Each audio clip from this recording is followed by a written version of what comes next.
con sus correspondientes tierras y desconectamos los conectores de las 6 barras de LEDs. Estos conectores que ustedes ven aquí, cuando tenga fallas, ya sea a la derecha o a la izquierda, el manual nos dice que pueden ser intercambiables, pero en el momento que haga el intercambio solamente puede conectar uno.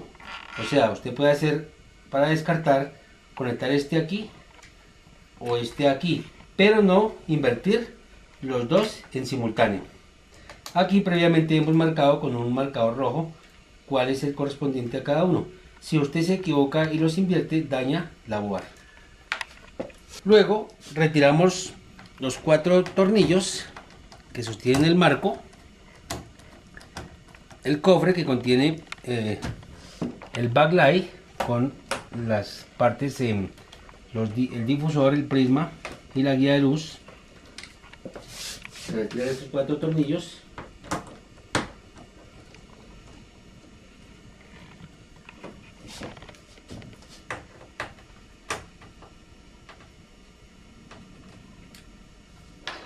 Luego, con la ayuda de un compañero, retiramos el marco.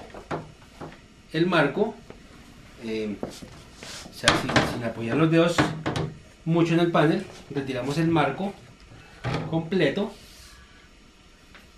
y vamos a proceder a desarmar nuestro panel en su totalidad. El marco externo del televisor, por medio de los 4 tornillos antes enumerados, se le da vuelta montándolo sobre un icopor para evitar daños en la parte del backlight. Cuando usted voltea el televisor va a encontrar unos tornillos, 12 en su totalidad, en forma de avellán.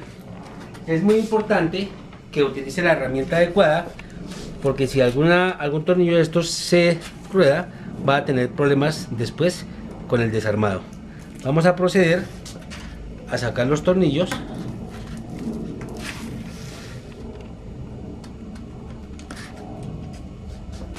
Están señalados en el marco con una flecha. He retirado previamente los tornillos que sostienen el marco y lo vamos a retirar. Siempre que desarme un televisor y no lo conozca, tenga presente de marcar la posición de las piezas.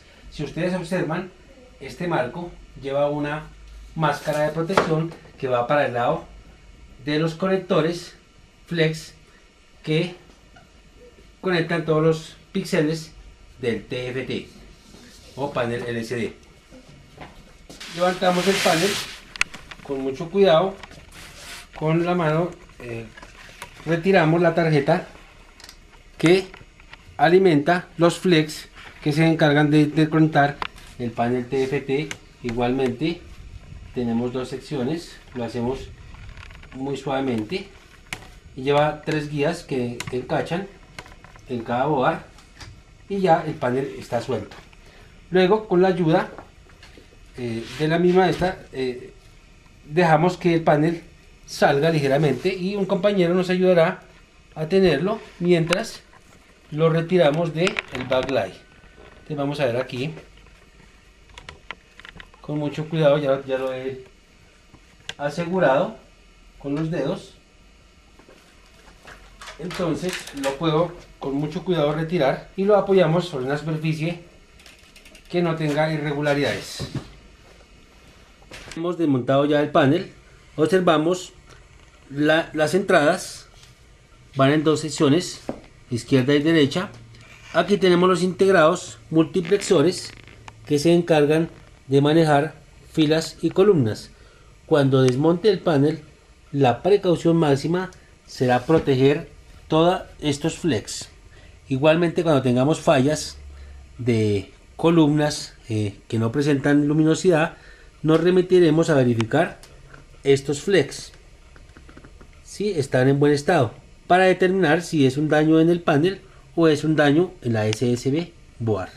El cuadro que sostiene la guía de luz, el prisma y el difusor.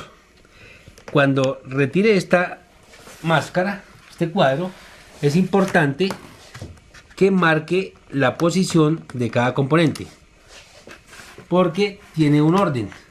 Si usted invierte el orden, causa daño al televisor, ya la imagen no va a tener el mismo aspecto. Luego, después de retirar el panel TFT, procedemos a retirar la máscara, que se saca con 12 tornillos avellanados y de estrella. Se retiran y con un movimiento muy suave se retira el marco que contiene el bloque óptico, que está compuesto por 4 componentes, que son los filtros, el difusor y el prisma. Como lo ven aquí, previamente los hemos marcado con los números 1, 2, 3 y 4. Deben observar estas pequeñas cintas, que son las que lo sostienen, y estas pequeñas guías, que son orificios con un tetón metálico que se encarga de colocar cada lámina en exactamente una posición. Ustedes la pueden ver aquí, son tetones que sobresalen y dan posición a las guías. Luego vamos a retirar, y para que ustedes vean que cada lámina tiene un aspecto diferente, deben numerarlas en la esquina de tal forma que cuando armen no se vea la marca. Y aquí tenemos dos láminas, que son la guía de luz, el difusor y el prisma. El bloque de guía de luz, los difusores y el prisma los hemos dejado en una superficie totalmente lisa y en orden, con su correspondiente número. O sea, tal como desmontamos, vamos a ir montando secuencialmente. Esa es la precaución que usted debe tener cuando desarme el LED TV. Marcar cada lámina y colocarla en exactamente la misma posición cuando haga el rearmado. Aquí ya vamos a encontrar las 6 tiras de LEDs. Aquí tenemos 48 LEDs en un arreglo de 24 en paralelo con 24. Y aquí tenemos el conector de entrada, donde está señalizado positivo y negativo.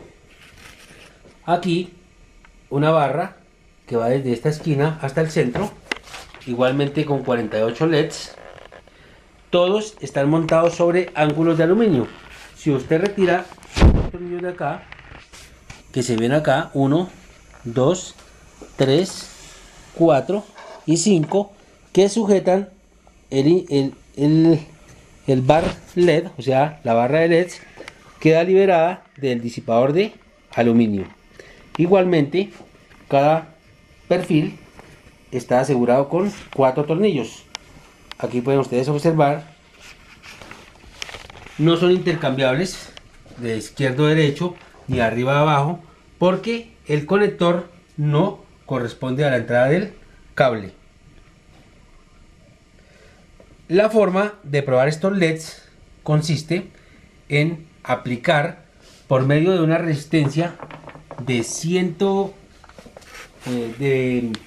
10K y aplicarle 160 voltios para encender los LEDs. O sea, 160 voltios DC a través de una resistencia de 10K. Puede usted probar cada barra de LEDs y podrá verificar visualmente si los LEDs prenden o no prenden. Tener presente que no se puede equivocar en la polaridad, que en la barra de LEDs está previamente señalizada positivo o negativo. Es decir, los 160 voltios lo mandará positivo a través de una resistencia de 10K y el negativo directo a fuente. A continuación les mostramos 3 LEDs de las mismas características de los que vienen incorporados en la barra de LEDs de cada perfil, 6 en total. Vamos a energizarlo con 12 voltios para que ustedes vean el nivel de brillo que entregan estos LEDs. Son de muy alta eficiencia, bajo consumo y van montados sobre un disipador de aluminio. Igualmente en el televisor, si ustedes observan, cada barrita de LEDs va montada sobre un ángulo de aluminio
A continuación daremos explicación acerca de la estructura básica de los diferentes tipos de inversores.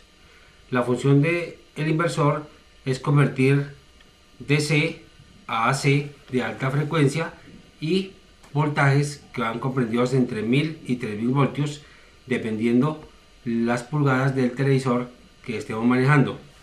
El inversor consta de un integrado oscilador, el cual se encarga de pulsar 4 MOSFETs complementarios, 2 canal P, 2 canal N, los cuales atacan el primario de este transformador que se denomina balasto, el cual por su relación de transformación en el secundario nos entregará un voltaje alto para encender las lámparas CCFL o lámparas de cátodo frío. Tenemos 4 modelos de inversor. En este caso tenemos un inversor maestro esclavo, en el cual las lámparas van conectadas todas en paralelo y los secundarios de los dos transformadores se suman para hacer más elevado el voltaje. Igualmente, en este caso, para un televisor LG, los MOSFETs ya vienen en otro encapsulado. Tenemos 4 canal P, 4 canal N, que pulsan el primario de esta balasta. Este sería el maestro, que es donde va el integrado oscilador, el OZ964, y este sería el esclavo. Tenemos una terminal y 2 terminales donde se conectarán las 16 o 20 lámparas en paralelo. Luego tenemos otro modelo de inversor, en el cual está gobernado por el integrado OZ964 de superficie. Tenemos para estas dos balastas 4 MOSFETs complementarios encapsulados en este integrado, y para este perfil tenemos otros 4 MOSFETs con sus correspondientes balastas. Los integrados que ustedes observan aquí son amplificadores operacionales, los cuales se encargan de medir la corriente de realimentación, por medio de la cual el integrado OZ964 detectará la corriente de lámparas con máxima precisión en caso de que una lámpara esté defectuosa o haya un problema en las balastas. Automáticamente corta las señales de oscilación para las puertas de los MOSFET.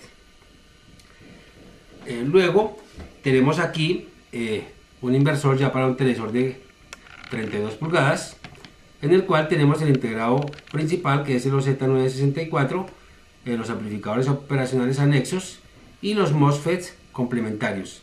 Para esta versión tenemos encapsulado SO8 superficie, van implementados 2 MOSFETs por integrado.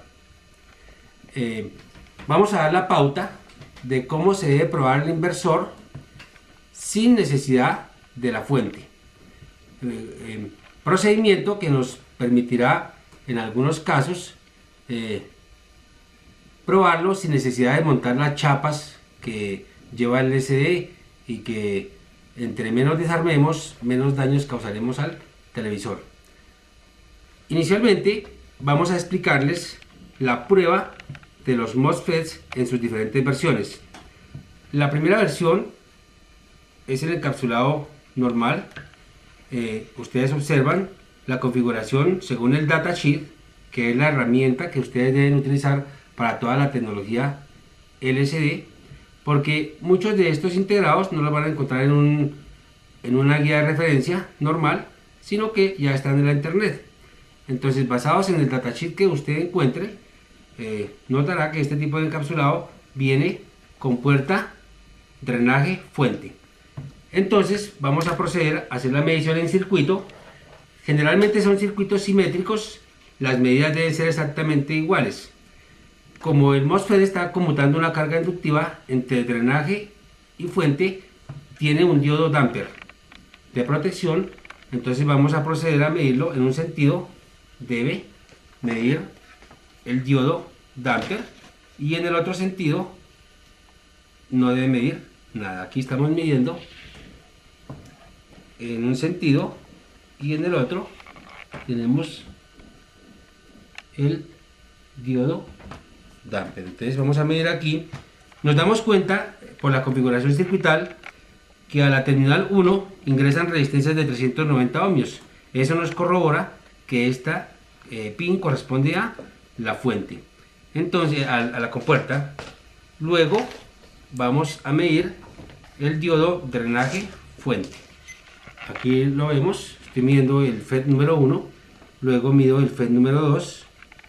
Para el FET número 3 invierto las puntas porque ya sería un canal P, y observo que entre drenaje y fuente me mide un diodo. Luego, a continuación, vamos a hacer la medición entre drenaje y fuente. En un sentido no conduce y en el otro sentido nos debe medir el diodo damper. La medida de los 4 FETs debe ser simétrica teniendo en cuenta su polaridad. Voy a medir el FET número 2, el diodo está correcto. Voy a medir el FET número 3, alta impedancia. Luego aquí invierto las puntas porque se trata de un canal P, y el adyacente debe ser de la misma medida. Luego procedo a medir los electrodos de compuerta y fuente. En este caso me debe medir un diodo de protección en los 4 dispositivos. Observen aquí esta medida. He encontrado que el FET número 4 entre fuente y compuerta mide corto, luego evidencia un daño en este conmutador. Generalmente estos serán los primeros componentes que ustedes deben verificar cuando el fusible de entrada que tenemos aquí esté abierto. O sea, antes de reemplazar el fusible deben proceder a revisar la parte de potencia. Las medidas de los balastos deben ser simétricas. En este caso tenemos balasto 1, balasto 2 de un inversor maestro esclavo.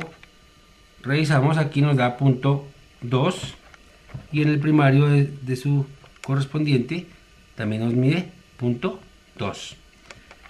Una desviación en la medida del balasto indica espiras en corto o fugas en el alambre.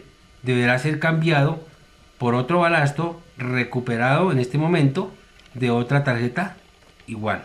El bobinado de estos transformadores es bastante difícil. Generalmente no se consigue el alambre de la misma calidad y el tipo de aislamiento, por lo cual lo más recomendable es cambiarlo de uno recuperado. En caso tal de que usted no consiga los repuestos, tendremos que adaptar otro inversor, procedimiento que explicaremos en el curso dictado en cada ciudad, de cómo se debe hacer la adaptación y los parámetros que se deben tener en cuenta para escoger el balasto adecuado. Luego vamos a hacer la medición para los MOSFETs de tipo superficie que tenemos aquí, correspondientes a un televisor LG. Entonces ustedes observan, la configuración es las 4 terminales 5, 6, 7 y 8 van cortocircuitadas, corresponden al drenaje. Los pines 1, 2 y 3 corresponden a fuente, y el pin número 4 corresponde a compuerta. Entonces decimos que entre drenaje y fuente nos debe medir un diodo, como lo estamos observando aquí. Lo mismo para el FET número 2. Puedo medir entre los pines 1, 2 y 3 porque están cortocircuitados. Lo mismo a este transistor, pero démonos cuenta que aquí no mide. ¿Por qué? Porque ya esto es un canal P y esto es un canal N. Debo invertir las puntas del multímetro. Entonces aquí tendremos el correspondiente diodo damper. Generalmente la falla más común es que se cruza drenaje fuente, o sea, nos dará una medida 0,0 de este tipo si el FET está cruzado. Igualmente se miden, aquí tenemos 2 canal P, 2 canal N. Esa es la medida inicial. Luego vamos a medir entre fuente y compuerta. Nos da punto 6. Aquí nos da punto 6, quiere decir que es el diodo de protección. Invierto puntas por la polaridad del MOSFET aquí. y vemos que nos marca, la medida debe ser simétrica aquí, 0.8 y aquí 0.8. Como parámetro, si tenemos 8 FETs de la misma referencia, las impedancias en medida en diodos deben ser iguales. Recomendación importante para las mediciones en tarjetas de superficie es esta: las puntas del multímetro deben ser 2 agujas para que el contacto, en el momento de la medida, la aguja penetra y hace buen contacto. Algunas placas llevan un barniz que hacen engañosa la medida. Lo segundo, cuando se presentan fallas de que el televisor prende, trabaja 10 minutos y se apaga, generalmente pues se puede tratar o de falla de una lámpara o 2 lámparas que no prenden, el integrado las detecta y inmediatamente inhibe la oscilación que pulsan los MOSFETs. Pero también puede tratarse de falsas soldaduras. Cuando repase una tarjeta de este tipo, debe tener bastante control sobre la temperatura del cautín y en lo posible tratar de no compensar las soldaduras, solamente repasarlas. ¿Qué pasa si usted utiliza un cautín con una elevada temperatura? La cantidad de calor por unidad de área aplicada a este componente es mayor que si se lo aplicáramos a un componente discreto, como las resistencias de los televisores antiguos. Entonces, en la sola repasada puede usted dañar estas resistencias. Entonces, debe tener una estación de soldadura o, en su defecto, adicionar a su cautín un control de potencia, como puede ser un dimmer o, el más sencillo, un diodo. Debe tener esta precaución importante cuando repase tarjeta de superficie. ¿Qué pasa cuando usted compensa soldaduras? Deja más grueso el punto, puede introducir capacitancias parásitas que le pueden afectar la oscilación. Generalmente este tipo de chip se debe repasar con la boquilla y con la estación de soldadura de calor, procedimiento que se explica en los discos vendidos por Electrónica Buchers, dedicados especialmente a soldadura de superficie. A continuación vamos a probar otro tipo de MOSFET, pero ya con este encapsulado. En la reparación de las tarjetas, su apoyo, como habíamos dicho antes, será el datasheet. En caso de que usted no tenga a disposición el datasheet, por la configuración del circuito se dará cuenta que tenemos aquí 2 MOSFET. Sabemos que por la estructura del inversor, los drenajes deben ir cortocircuitados, lo que puedo concluir que este drenaje